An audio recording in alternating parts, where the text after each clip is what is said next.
What's up, guys? Another episode at the Mid Podcast. With me today, I have Ellie Farrisi, my co-founder at Bello. Ellie, what's up? Hey, guys. How's everyone doing? I'm feeling good, Ellie. Excited to be in this corner of a room in this co-working spot in Denver, Colorado. Yeah, a little cafe co-working vibe. We're here in Denver. We just had a few days of build week and now hopping into the official Eth Denver conference, which starts today. Starts today. You've been hacking, though, for the last few days now. Yeah, mixture of finding time to work on a hackathon project and working on a new Bello feature, shipping. So I've mostly just been heads down coding. I think you and I, was it Tuesday, we sat from like 9 a.m. to 6 p.m. Like I didn't even move.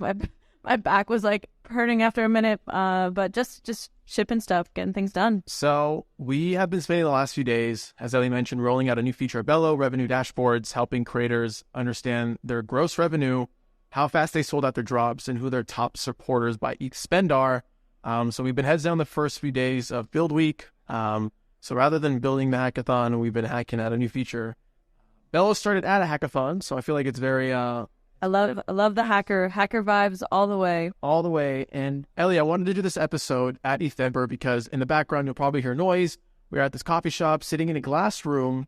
And there's a bunch of people around us working and in this echoey room, kind of documenting the last few days. Yeah. And also sort of what to expect in the next few weeks, I feel like. So, number one, first impressions of Eth Denver. What are your thoughts? So this is my, I guess, third or technically second in person. I was at Eth Denver a year ago, which honestly was probably one of the biggest career, just life transformative experiences I had. It was my first like dev focused hackathon. I think that ethos of Eth Denver really bleeds in every year after year. It's just really, I found that Eth Denver is a place that's really dedicated to builders and to creative minds and people trying to solve the problem for the right why. And so I'm super excited to be back here a year later. This is also the place that my dear friend Adam Levy and I met each other for the first time a year ago. So I'm pretty wild. Kind of crazy, yeah. And like the idea for Bello also started like a year ago at Eth Denver. So right. Eth Denver is like home to Bello and to us. And I wouldn't want it any other way. Yeah, had the Queen George event last year. Yes. Queen George event where we sold tickets as NFTs, pulled up a conference or a concert at your mom's house, which is a cool venue. Not a joke. I know, and I started saying that because in my mind I was like, wow, what did I just say? But a really sick venue, really, really cool to say the least. And we started this concert, and I think it was like season 4. Season 4, one in the middle of the episodes. This was 3 seasons ago. And if you scroll down your Spotify feed or YouTube playlist, you'll see the episode with Queen George and I sort of like talking about this moment and what we learned from setting up this IRL, URL concert.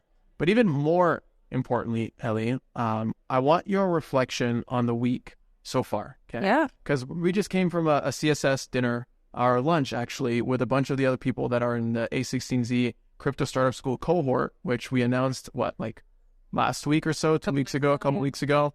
So as a primer, really quick, Bello got accepted into A16Z's Web3 Accelerator. We've been working on Bello for a few months now. We went live August 5th with a private beta. And we kind of got like a blessing to be in this accelerator with a bunch of other really cool companies, 25 other companies to be exact. And in Denver, there was this like little meetup where we got to meet a bunch of these people. I feel like it was like half the cohort. Yeah, it was really, really inspiring to see. I don't know. I mean, I think that's Eth Denver crypto in-person energy, just this builder mentality and to be so close, hearing everyone else's projects, the different various stages that each of us were at. Yes, it was a really special day. I think on top of that, the start of the week, I've been here since Friday, so I've been here for a few days now, just going to the early stages of the hackathon part and seeing, sitting next to all the devs, talking to other people about the projects they're building. Some people I feel like approach the hackathon of like, how many sponsor bounties can I submit to? Or like, how big of a bag can I walk away with? And some people come in and like not submitting to anything. And they're just like, I have this idea. I want to go for it. And, they're both great ways to hack. Adam and I think in Amsterdam definitely went the route of like, we didn't submit to anything. We just were like, let's build this cool idea. In Bogota, for me, our team submitted to like everything. You guys took all like 15. Yeah, it was crazy. Me and my friends from another block, shout out to them. Shout out to them. Yeah. Yeah. How would you explain hacker energy? It's kind of like this burst of momentum. Like, I don't know. I mean, you have this problems in front of you. You have to really quickly and I don't know, in a concise way, figure out the problem, figure out a solution. And not deviate from the MVP of that solution. That's actually probably one of the hardest things about building a hackathon project is like you can get really distracted and really like derailed of like, oh, there's a million different things. What if this feature, we could do this thing, etc. And the reality is you have X amount of time to accomplish it. You can't do everything. So how do you figure out what becomes the thing that you actually pitch and demo to everyone? So it's really always really interesting to see. And of course there's iterations. And I think it was actually one of the really amazing statistics that we learned today at the lunch for CSS, the crypto startup school, is that I believe around 70% of the crypto startup school came from hackathon projects. That's wild. Which is so amazing in my opinion. Like that's beautiful. I don't know. To know that people like came together, they had a vision for idea. They were able to like really quickly ship out a very minimal MVP. I think it's huge because I feel like with a lot of companies who don't start that way, you get really bottlenecked of like, we have to figure out, we have to plan, we have to do all this stuff. And it takes a lot more time and slows you down versus just like shipping something that's broken and barely works and just like get it out there to the world. So I think that hacker mentality really, really perseveres in this way. For me, joining hackathons is sort of being a student. I'm not technical. I feel like I bring other things to the team. So being around hackers, number one, and then also participating has taught me a lot about the building process. And I feel like I learned Figma in like 8 months or something like that. Yeah, Adam kills it at Figma. It's been a journey. So being in this energy is invigorating and very infectious. And I'm excited to see what number one people push out in the hackathon because I always go to like the submission pages and I try to see like what's trending because you can get a sense of like the pulse of the market and what's hot based off what people are building in the hackathons, based off the projects that they're submitting. So I tweeted this a couple of days ago, kind of rehashing the sort of narratives that I hear at Eth Denver. And I'm hearing a lot of people talk about crypto mobile. I'm hearing a lot of people talk about wallets. I'm hearing a lot of people talk about Web3 social. And I'm curious what the hackathon submissions look like and if they fall in par with these various themes that people are talking about. Have you heard something similar? Yeah, definitely a lot of those key undertones. Talking a lot of the different protocols. ZK is huge. There's a ton of people scroll ZK sync building in that sort of zero knowledge proof, like hidden identity way. So I'm excited to see a lot of those projects. I think there might just be I don't know if it's a lot of people building this one or what exactly, but I heard that the presentations are actually split across 2 days. So Saturday and Sunday, I think most people are presenting. It's definitely always really inspiring to see what people come up with. I'm excited about what we just shipped, though, the revenue dashboards. Yeah. And they came about when Rio Cragen, who's a Web3 native music artist, hit us up. He's like, I have all these drops, like over 20 drops that we did at LonerSDAO. And LonerSDAO is a crypto native music collective where they curate a lot of really cool Web3 native artists and drop music with them. He's like, I wish I could see all the revenue across LonerSDAO. And I know intentionally when we were building out the initial versions of Bello, we strayed away from revenue because we wanted to surface other metrics that kind of like showcase Bello's product in a very unique way.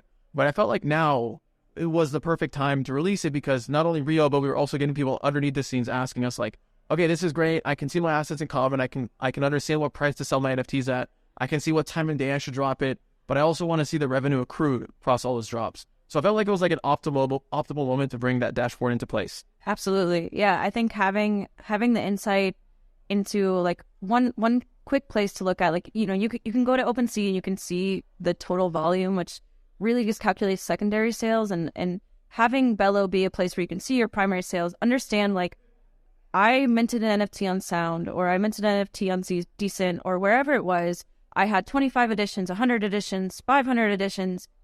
How long did it take for people to actually opt in and buy those? Like, that's a huge metric that I think really shows like dedication to a community. Because I believe we were talking about Annika Rose earlier today and how we've worked a lot with Navat Collective and helping support her. And her first, you know, she used Bello data leading up to her first drop on Sound XYZ. And so I think, you know, taking all of the data she was able to use, and then now seeing like how quickly she was able to sell out her drop on Sound really shows growth that helps people like plan the next things, understand the engagement, all of that sort of stuff. There's this stigma of tweeting out like, yo, my drop sold out in 1 hour, or my drop sold out in a few seconds. Now, as you continuously drop more things, you can measure and gauge the rate of excitement around your project, right? And how quickly that thing sold out, so that you can go back to the drawing table, reflect on that, and see, okay, if it sold out in an hour, what did we do for it to be sold out in an hour? And maybe we can get it down to 30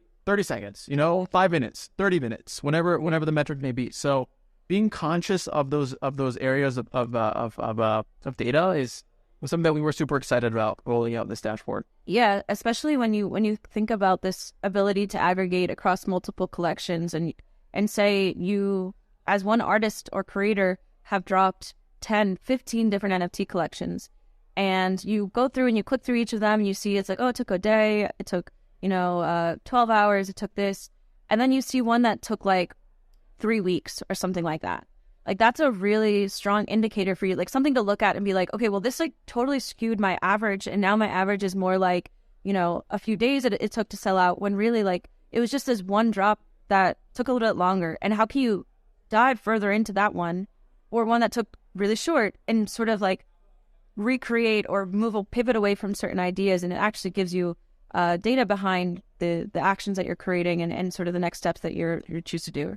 Another reason why I think like the why now falls into place with releasing this dashboard is because there's a lot of heat around secondary sales and the entire like OpenSea versus Blur marketplace wars, and secondary sales and royalties for creators are getting slashed.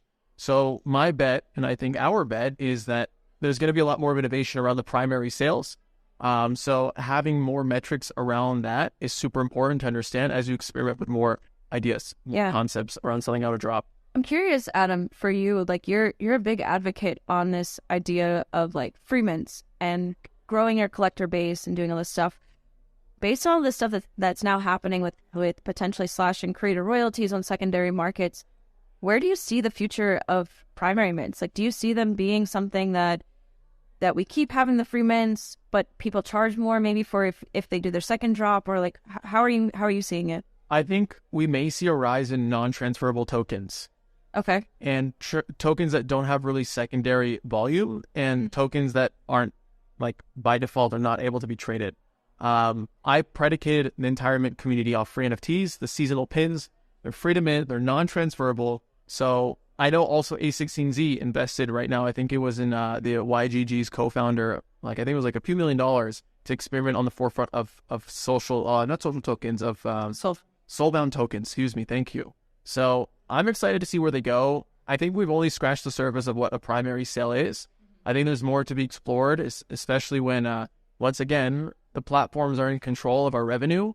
And for whatever reason, we are in the middle of the chaos. So we can bypass that by experimenting more on primary sales. And the second thing is experimenting more on what happens after the sale, the relationships that you make with your collectors and what comes through that. That's something that the marketplaces can't take over, because in Web3, the creator is the platform. Wherever we go, our community of collectors follow. So I'm excited to see where that thesis pans out and other people experimenting on that. Totally. I have intel from different projects that they're going to be doing that already. So I feel like it's already going to spark a lot of innovation, a lot of interesting curiosities around the primary sale. So we'll see what happens. Yeah, I think the idea of like soulbound, I'm very excited about. I think the idea of like paid soulbound is really interesting. Like, how can I prove that one time I'm supported for this thing, and it's not for this potential growth of secondaries. It's like I'm opting into something, and I know we've had a ton of ideas since being in Eth Denver, and honestly, just as a side note, I think the Eth Denver ideation that comes out of here is like super inspiring, and I feel like we have just continuously been thinking about new product ideas, new innovations for Bello, and I love that. So I think this one is a perfect one that we've thought about, and there are definitely tons of iterations and things we want to even expand upon here. So where do you see this going next?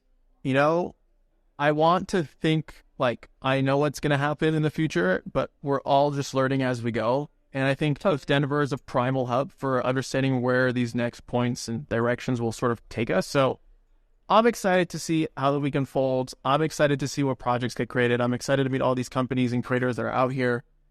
So I think it's also a perfect place to sort of wrap this up too, because it leaves people wanting more.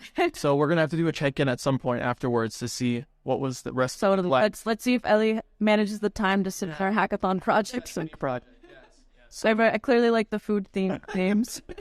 Ellie, this was great. We'll do this again soon. Yeah. Until then, see you around. Awesome. Cheers, guys.